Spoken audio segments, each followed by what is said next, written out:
चलिए हम लोग दर्पण पढ़ चुके हैं, माने दर्पण के मतलब पूरा दर्पण नहीं है, दर्पण के मतलब पढ़ चुके हैं कि दर्पण दो प्रकार के होता है। क्या प्रकार के? एक गोलीय दर्पण और दूसरा समतल दर्पण। हाय मिरर, मिरर बा मिरर, एक दर्पण कहली। दर्पण कौची? दर्पण क्या प्रकार के? क्या प्रकार के? हाय समतल, कौन?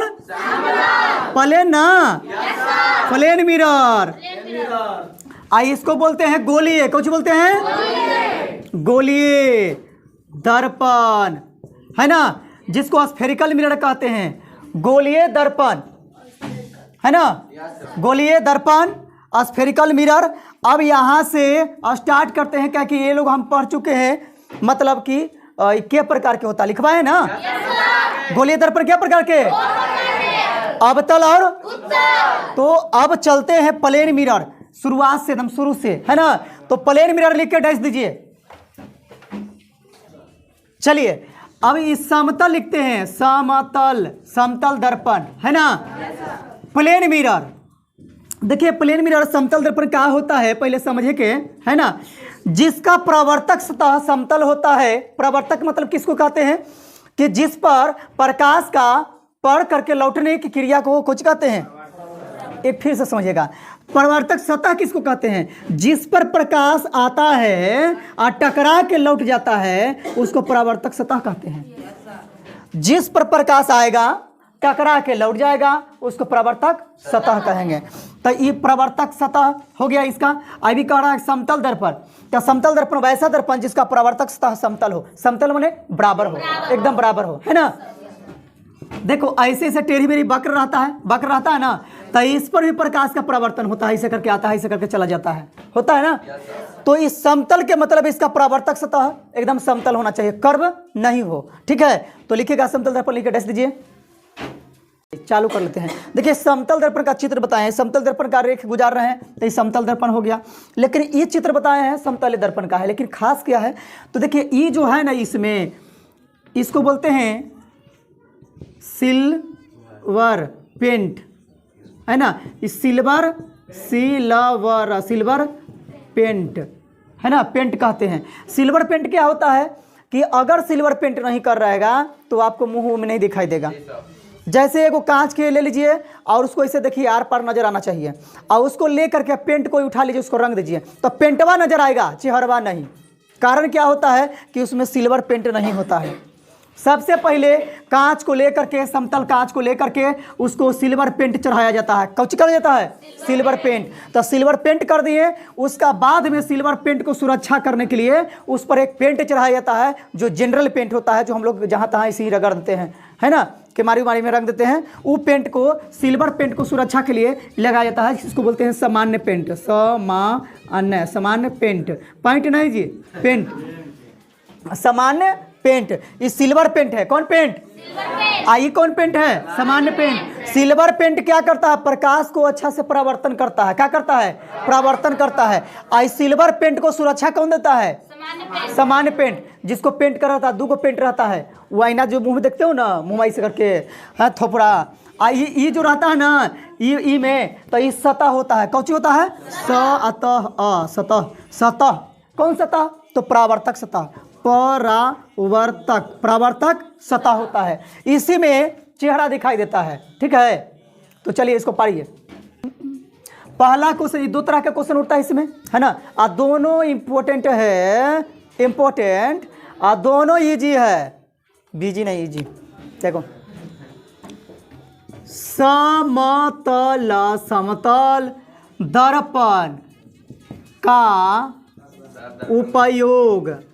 उपयोग पहला, और दूसरा क्या करता है कि दूसरा कहता है समतल दर्पण में, है ना, समतल दर्पण में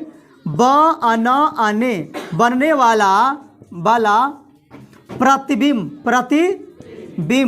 का विशेषता। ये बहुत दोनों एकदम VVI है, दोनों पूछिए देता है। तो चलिए ये क्वेश्चन लिखा जाए। से नहीं देते हो, देखो इधर और किसी को बचा हुआ है? पहला लिखे डच दीजिए, समतल दर्पण का उपयोग कैसे कैसे उपयोग होता है। समतल दर्पण का उपयोग कहाँ किया जाता है? चेहरा देखने में। दूसरा बहुमूर्ति है ना जी, बहुमूर्ति बनाने में, बहुमूर्ति बनाने में ना, बहुमूर्ति बनाने में है ना। तीसरा अगर लिखे तो कुछ होगा, तीसरा पेरिस्कोप, कुछ चलिए लिखते चलिए। ठीक है, समतल दर्पण का उपयोग चेहरा देखने में, बहुमूर्ति बनाने में, सजने संवरने में, पेरिस्कोप में। ठीक है, तो ये सब इसमें से दो को उपयोग पूछेगा, के गो? तो चले एक बार याद कर लेते हैं। समतल दर्पण का उपयोग चेहरा देखने में, क्या चीज में? दूसरा बहुमूर्ति बनाने में, तीसरा पेरिस्कोप में, चौथा सजने और संवरने में, है ना। तो ये ज्यादा कोई खास नहीं है कि भुतला जाओगे, है ना। इसमें बना प्रतिबिंब वस्तु के बराबर बराबर बराबर बराबर होती है।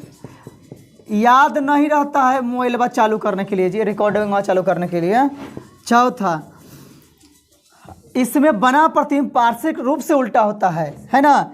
इसमें बना प्रतिबिंब पार्श्व है ना, पार्श्विक रूप से, इसी को कहते हैं पार्श्व है ना, रूप से उल्टा होता है। ऊ आधा ल अटा, उल्टा होता है,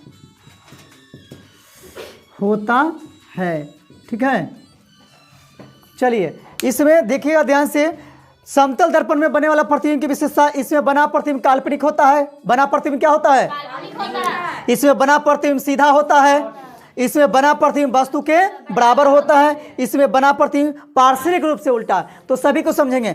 इसमें बना प्रतिबिंब काल्पनिक के मतलब कि जिसको पर्दा पर प्राप्त नहीं कर सकते हैं। क्या इसको पर्दा पर प्राप्त कर सकते हैं? मुंह ऐसे देखिए आईना, तो उसको पर्दा पर नहीं प्राप्त कर सकते, आईने में दिखाई देगा।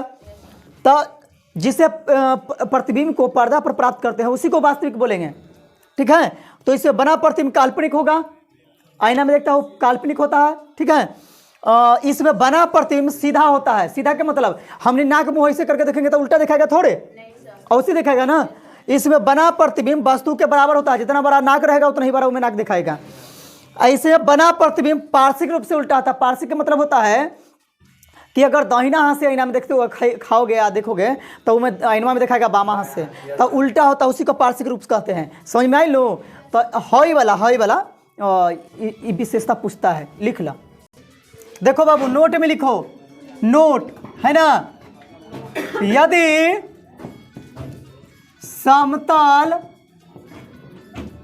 दर्पण के सामने है ना, यदि समतल दर्पण के सामने भी वेग से वस्तु जाता है तो उस दर्पण में टूभी से दिखेगा, है ना। टूभी से, तो टूभी मने वेलोसिटी ना, समझ रहा है? चलिए ध्यान से। दो समतल दर्पण के बीच बनने वाला प्रतिबिंब की संख्या निकालने के लिए कहे तो 360 बटा थीटा माइनस 1, थीटा मीठा भर के पीठा, तो 360 बटा थीटा माइनस 1 होती है। चलो ये जो नोट वाला है, ये नोट में वोट दिया गोलीय दर्पण है ना, स्फेरिकल मिरर है, स्फेरिकल मिरर लिख दिया पहला ही। स्फेरिकल मिरर के प्रकार के? दो प्रकार के लिखे थे ना, अवतल दर्पण और उत्तल दर्पण।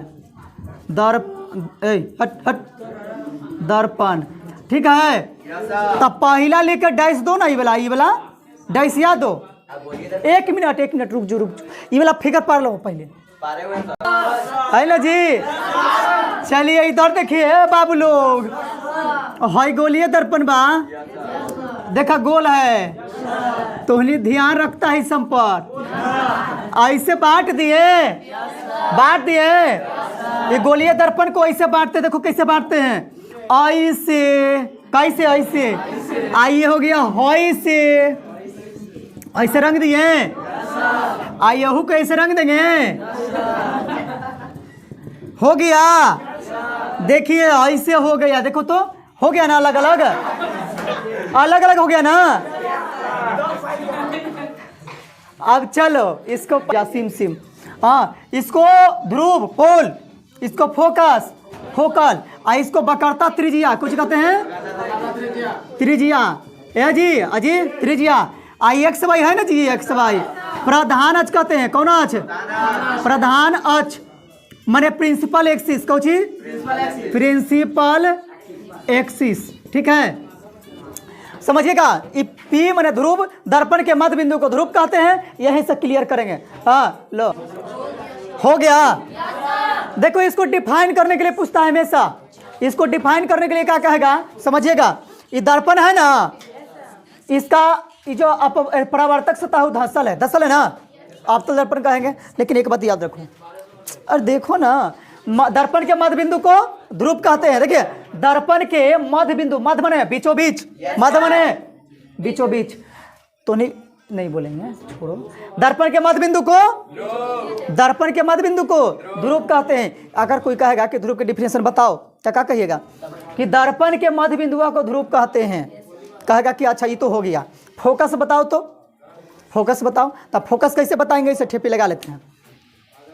फोकस कहेंगे कि प्रधान अक्ष, प्रधान अक्ष है, एक्स वाई क्या है, एफ क्या है फोकस, सी क्या है बकरता त्रिज्या, फोकल सेंटर ऑफ कर्वेचर, इसको पोल बोलते हैं। प्योरली पोल, पोल माने ध्रुव होता है।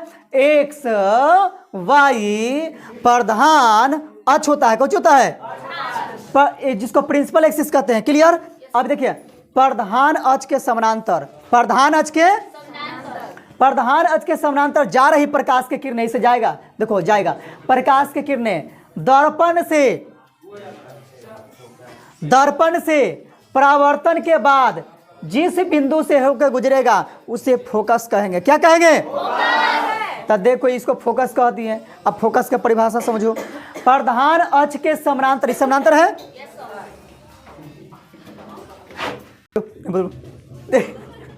प्रधान अक्ष के समानांतर, प्रधान अक्ष है इस समानांतर, प्रधान अक्ष के समानांतर जा रही प्रकाश की किरणें दर्पण से परावर्तन, न टकराया परिवर्तन के बाद कहां से जाएगा, उसे फोकस कहेंगे। जिस बिंदु से होकर के जाएगा उसको कौन कहेंगे, जिस बिंदु से होकर के जाएगा उसको फोकस कहेंगे। अब यहाँ आता है बकरता त्रिज्या। तब बकरता त्रिज्या का डिफिनेशन क्या होगा, सेंटर ऑफ कर्वेचर का क्या होगा डिफिनेशन, तब बात समझिएगा।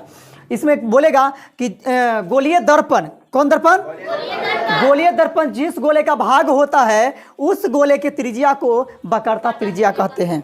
फिर से बकरता त्रिज्या किसको कहेंगे, गोलीय दर्पण जिस गोले का भाग होता है, गोलीय दर्पण जिस गोले का भाग होता है उस गोले के त्रिज्या को क्या कहते हैं, बकरता त्रिज्या कहते हैं। क्लियर। चलिए अब प्रधान अक्ष किसको कहेंगे, प्रधान अक्ष किसको कहेंगे, तब प्रधान अक्ष उसके कहेंगे, तो समझिएगा। प्रधान अक्ष दर्पण के मध्य बिंदु ध्रुव, फोकस, बकरता केंद्र से होकर जाने वाली लंबाई रेखा को प्रधान अक्ष कहते हैं। फिर से दर्पण के ध्रुव, फोकस, बकरता त्रिज्या से होकर जाने वाली रेखा को प्रधान अक्ष कहते हैं। कुछ कहते हैं, क्लियर है। चलिए अब आप लोग चालू करके याद नहीं रहता है, चालू हो जाए अपने से है कि नहीं।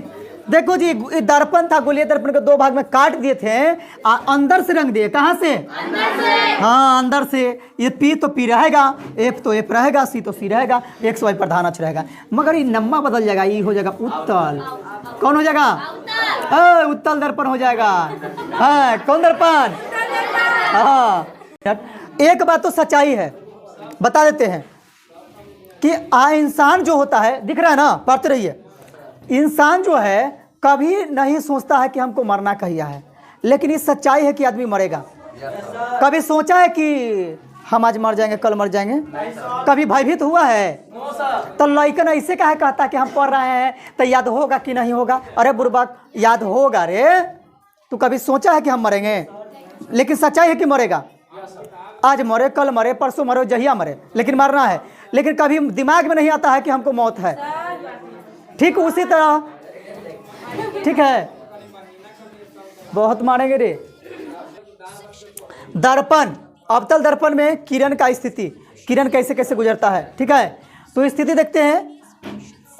देखिए पहला में होता है, समझिएगा, जो अवतल दर्पण है, अवतल दर्पण में बात कर रहे हैं, ये किरण होता है, पढ़ते पढ़ते याद हो जाएगा, फोकस सी एक्स वाई।